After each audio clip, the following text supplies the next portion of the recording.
great. So next, we have the FTE level. So the FTE levels is the full-time employee level. So to break it down really simple, if you had 10 employees in February and January of 2020 before the pandemic, and now you only have 8 employees, they want you to hire those employees back. And if you do not hire those employees back, you'll be penalized. So we say we have 10 employees in January and February, and in March we had to lay them off due to COVID-19. We couldn't support them anymore. But then we got the PPP loan, and now we then hire them back for some reason. And now we go fill out the application where they're going to take that into consideration, because you had 10 employees at the beginning of the year in January and February, but now you only have 8. So there's two less employees that you have. So they're going to take 20% of your loan forgiveness amount is not going to be forgiven.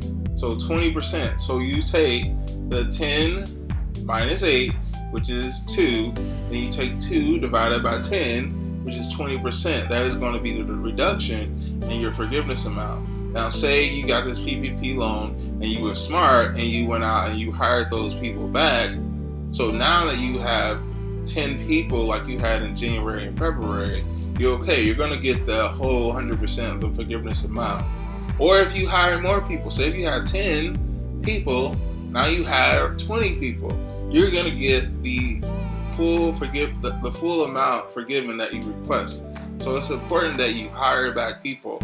The whole purpose of the PPP loan is so everybody doesn't go on unemployment, and it's so much weight on the unemployment department. You know, they want to push out some of that weight to some of the business owners to hire back their employees, so they're still getting income from their jobs. They don't have to go on unemployment. So that's the whole purpose of the PPP loan. So if you have a business and you laid off some employees, go ahead and hire them back. If you can't hire them back, find somebody who is qualified and similar to do the job. You know, so there are exceptions to this rule. So if you can't find somebody who's qualified, or you can't hire the person back, there's an exception to the rule that if you document it, you document the attempts on how many times that you have to go out and you try to hire people on, but they're not qualified.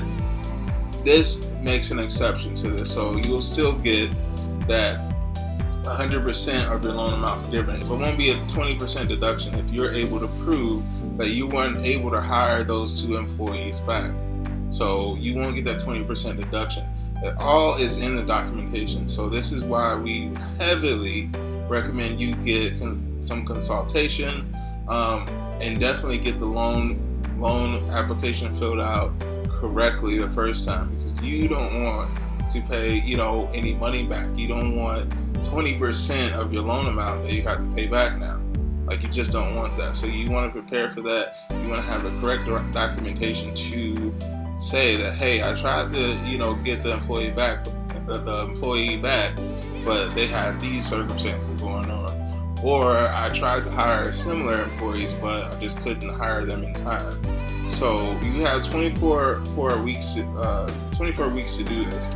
I'm pretty sure you can do this, but if you can't, it's all in the documentation. Another exception to this rule: if your business has been directly affected by COVID-19, meaning that some employee caught COVID, or some manager caught COVID and they were directly affected with health and safety, you are qualified for an exception for this. So if you can prove this and document this full-time employee levels, and keeping those employee levels and making sure they match January and February, that they're non-existent, you will get the complete amount forgiven. But it's all about documentation. Do we know that people were affected by COVID-19 that work for you? Do they have records saying, or an email that they send you that said, hey, I contracted COVID-19, I'm going to the doctor X, Y, and Z? So just have the documentation ready, and this will be excused, so you can get as much forgiven from the PPP loan as possible. So one great thing about the full-time employee levels, you had until June 30th to hire back your employees. you had into June 30th to hire back all of your employees. So if you had 10 employees in January and February, you had all the way into June 30th to hire back those employees. So now the new rule is saying that you have until December 30th to hire back those employees. So you have a bigger gap there to get your full-time employee levels to 100%. So that's how that works. Alright, so thanks for watching this video. I hope it has been tremendously helpful to you. Go ahead and get that consultation book with our firm at calendly.com/worksmarter. The link is in the description below. Go ahead and do that like right now. Don't wait, do it right now. So we are definitely trying to help businesses sustain their balance sheet, restabilize their business, and survive COVID-19.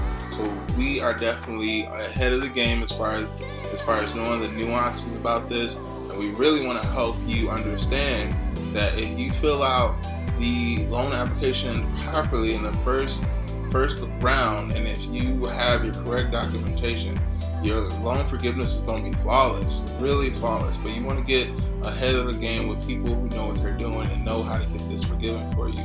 So again, make that appointment with our firm at calendly.com/worksmarter so that we can speak with you. Set up that appointment right now. So this is our COVID-19 initiative.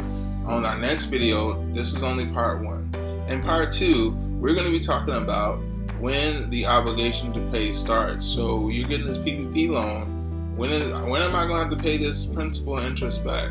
So in the next video, check out when the payment obligation starts for you.